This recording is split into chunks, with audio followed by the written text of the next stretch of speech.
Women in Gaming across Asia. Talent, trends and territories to watch. Good afternoon, everyone. I'm Bolormaa Ganbold, Senior Director of Muri International. Our company consults integrated resorts and develops development and operations. So I'm so happy everyone is here, and thank you for coming here and supporting us. And I'm truly honored to moderate our session, Women in Gaming Across Asia, Talent, Trends, and Territories to Watch. And I'm also happy to share the stage with such accomplished ladies like you. Thank you. So let me introduce what's our discussion today. And so today's discussion isn't about women are surviving in men-dominated industry.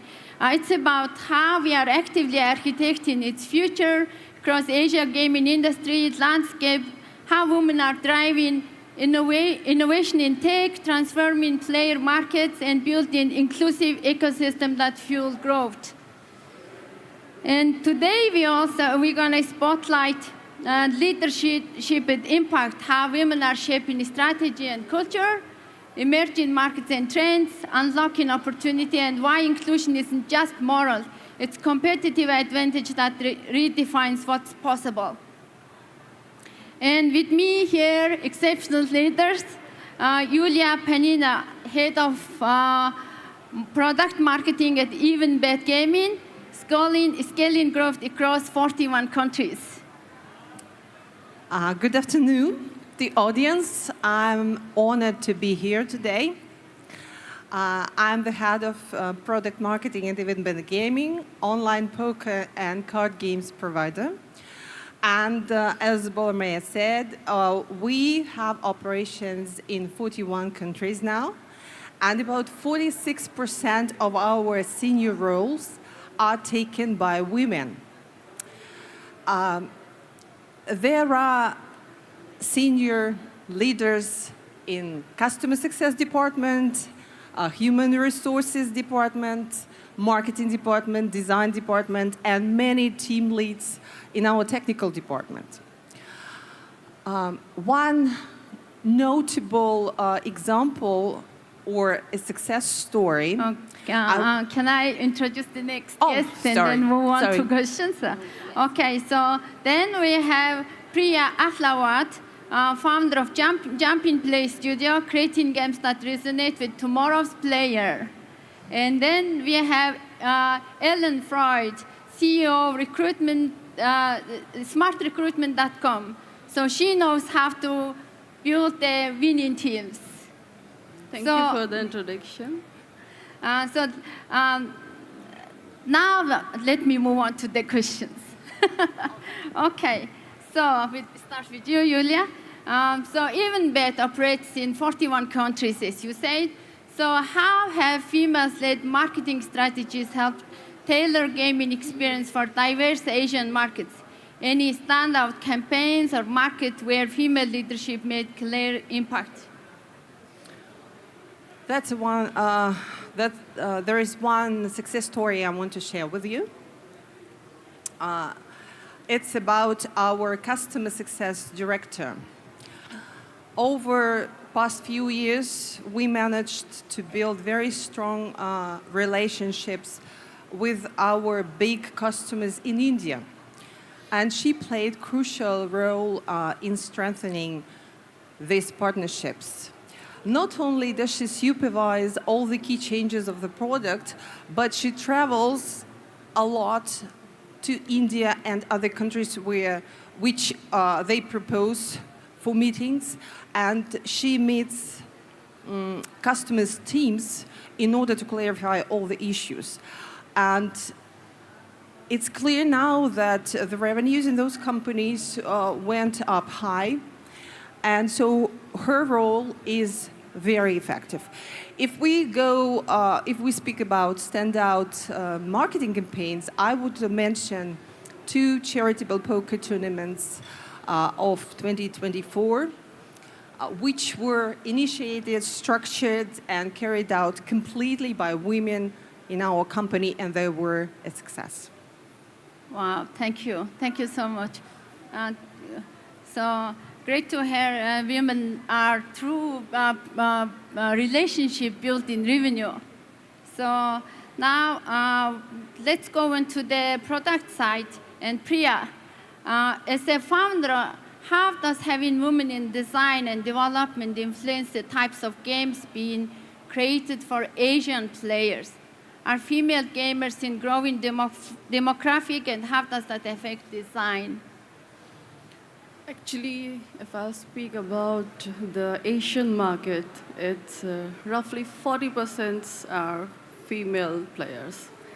And according to this percentage, it's not a small number. There's a big chunk. So according to this, I'm not saying they are looking for the separate game. They are playing all the mainstream games.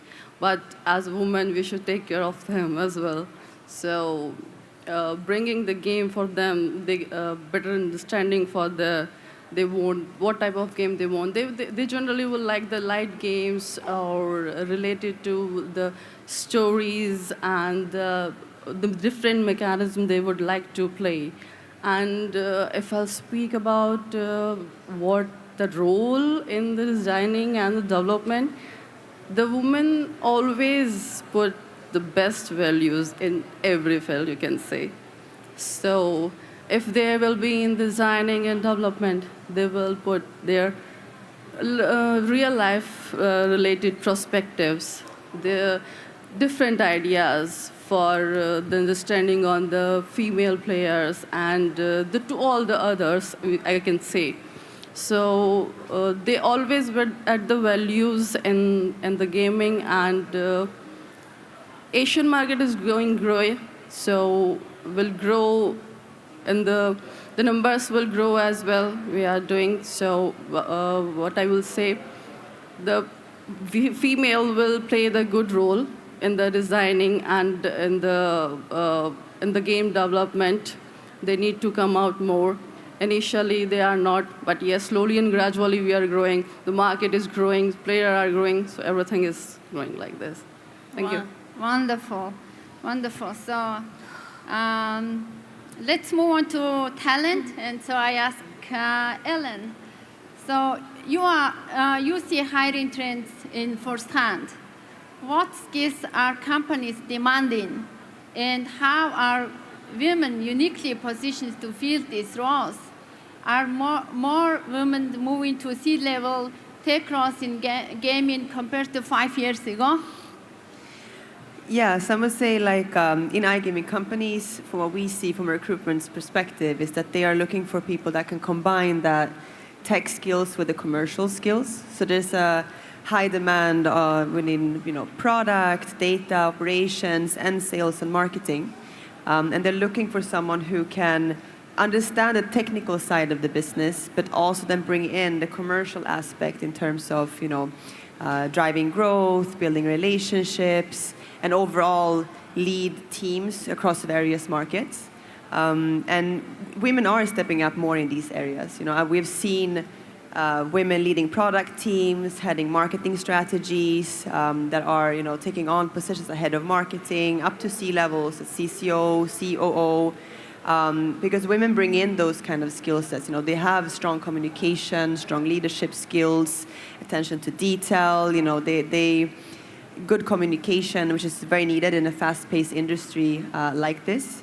So compared to 5 years ago, there's been progress, but there's still a lot of work to be done, I would say, in these areas. And I wish that more companies are open to invest more into women, and really see the value that they can actually bring into just like any other man can bring into the organization. So having more companies are more open than 5 years ago, because they do see the value that women can bring in. But I feel like there's still a pretty long way to go there to get more opportunities in the senior positions for the women in the industry. No, it's still good to hear there is a good progress going on. So Let's move on to emerging markets and trends and come back to Julia. Which Asian markets are seeing the fastest growth in online gambling, and how are women leading that expansion? Any cultural nuances in marketing that female leaders navigate better? As many previous panelists already said, today the Philippines is obviously the flagman of the Asian region. And I agree with that. With 165% of iGaming sector growth in 2024, it's obvious that this market is growing, and only from 15 to 20% of women take senior positions in Asia, which is a very low figure. And if we take Europe, this percentage is not really higher. It's only 25%, but things are getting better. But in Asia, it's interesting that if we look at the operational staff, for instance, in Macau, we'll find even over 40% of women working as operational staff. This is a good sign. But the question is, why do we really need more women on top, and why? And the answer is very simple. According to the statistics from Nikkei Partners, or the one you can find on Google, there are 38% of women in Asia gamble online. This is a big figure. And they bring over 25% of the total revenue. So if the operators bring women to marketing, to product development teams on leading positions, this figure can double very easily. And I want to share one very good example with you, how women contributed to the company's success. Last year, we as a company received a silver award for the best stand design. And this is a great recognition of our company. The concept, the technical structure, all the videos, all the design was done by women. So our female team has great contribution to the branding of the company. Oh, congratulations. So now let me ask the next questions from Priya. What tech trends, AI, mobile-first gamifications are shaping game design in Asia? And how can women lead this space? In my opinion, these are the trends are really fun and very helpful, if I'll speak about AI, so it's a really great tool for us as we create the games. So sometimes we just put our thoughts to AI and we get the complete picture. And in these times, you will see that gaming time, building the gaming time is more than the last times, if I'll speak. And mobile-fast gaming, especially in the Asian markets, very famous because easy to load on mobile, easy to play on mobile. We can play it on the mobile, and the visually should be on the mobile games. So operators will demand these type of games. They look like, okay, we need to game that we can download easily on our mobiles, and the people, as the Asian market is already growing. So according to this, and as I already mentioned in my last answer, that females always put the light themes. They love the designs, but it doesn't mean they will go only in one direction. You can see, if you will say that they can do the dark side, okay, yes, they can do. They are expert in these things. So for the designing, They are perfectly designed anything. They have unique ideas. They can tell you the different type of stories. You can get the ideas, and you can create the games. So, yeah, I think I'm okay. Thank you. So both Julia and you talked about women empathy and then their natural ability can design and contribute to the industry. Yes. So scale disadvantage, we need more women roles in where these skills drive innovation. I want to ask next questions from Ellen. Where are the biggest talent gaps in Asia's gambling industry, and how can companies attract more women to fill them?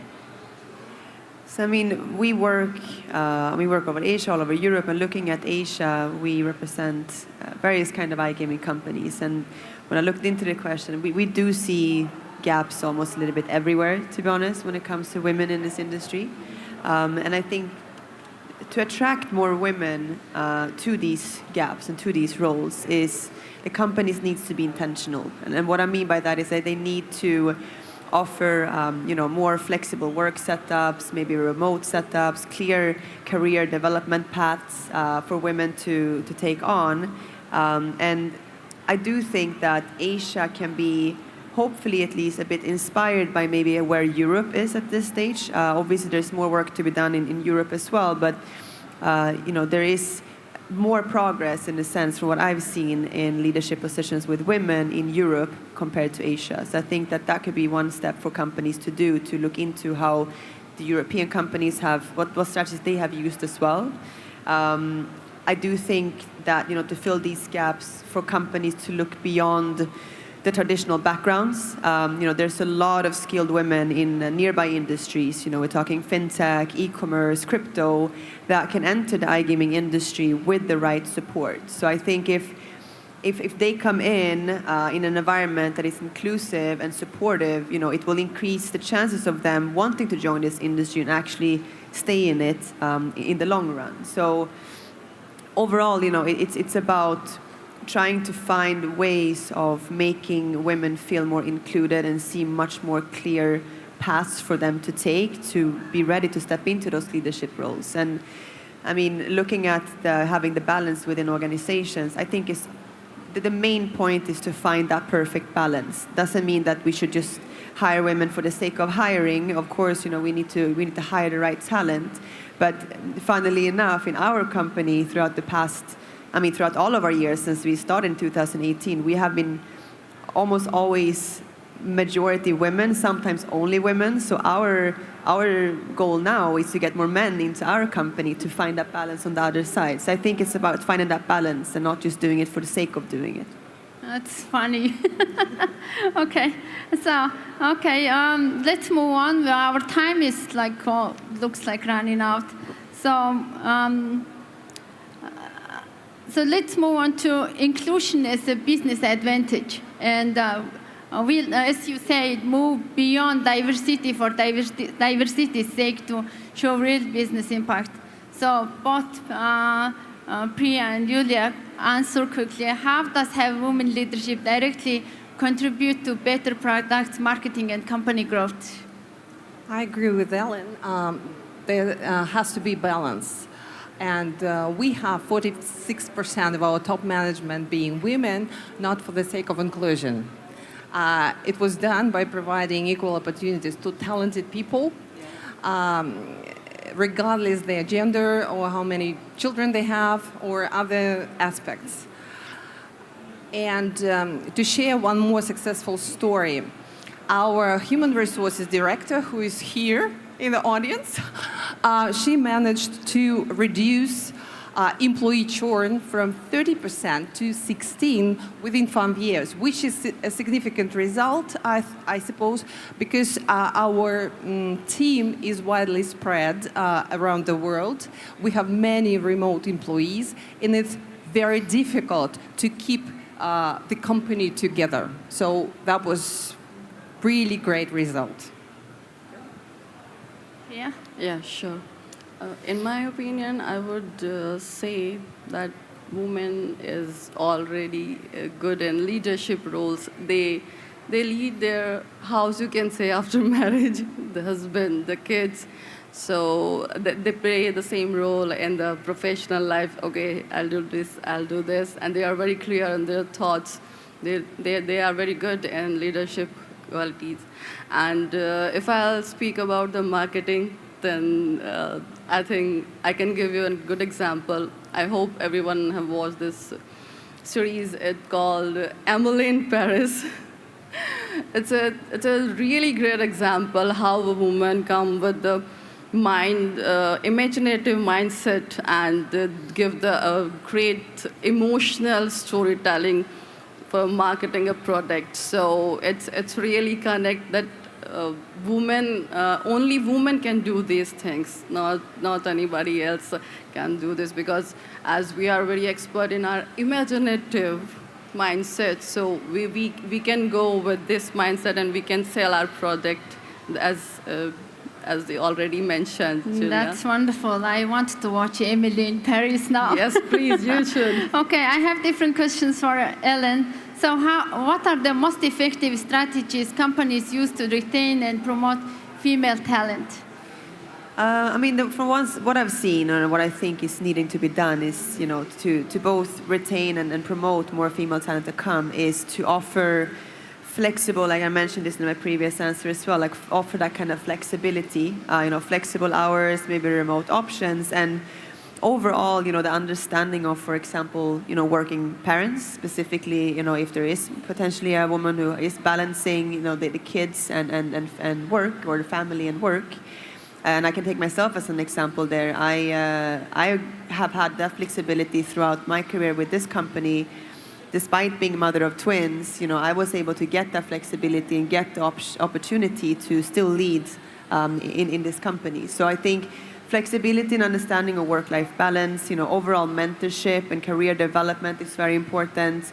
Some other strategies that companies are doing that I've seen is that they're doing leadership programs specifically for the women within the organization to kind of help them gain maybe that confidence, help them gain that additional skills that might be needed to step into those senior leadership roles, or just feel like they have that support. So when women are, they feel heard, they feel respected, and they feel represented from the top, it makes them more comfortable to feel that they can take that lead and grow into that position. So it's really about giving them the opportunity to grow and giving them the flexibility and understanding of work-life balance that sometimes, not always, but sometimes is needed. For men and for women, but in this case, specifically women. Thank you so much. So from our short discussion, we understand women are designing and developing, creating, leading, and generating revenues, and we need more of them. So I have one final question for one of you, each one of you. What's your one piece of advice for women looking to lead in this industry? Anna, there is always lack in talented people. It doesn't matter whether you're a man or a woman. If you are a talented person, you have a chance, and you should remember that and follow your path. I'll go according to our topic. A piece of advice for women. Yes, I'll say women should always come just chasing our dreams. Should always chase your dream. Come out from yourself. Come out from your comfort zone and take the charge in your hand, and let's change the world together. Thank you. So my piece of advice would be for all the women out there, believe in the value you bring, speak up even when it's uncomfortable, and don't wait to be ready. Just start leading. And just to add on, for all the men out there, I really hope to see more opportunities coming from the women moving forward. Thank you so much for your time. Thank you. Thank you. And it was inspiring. I Absolutely. really enjoyed it. What an inspiring panel discussion, and thank you so much for closing Sigma Asia 2024 for us. Of course, the photographs with these ladies. Thank you for your really positive and inspiring words.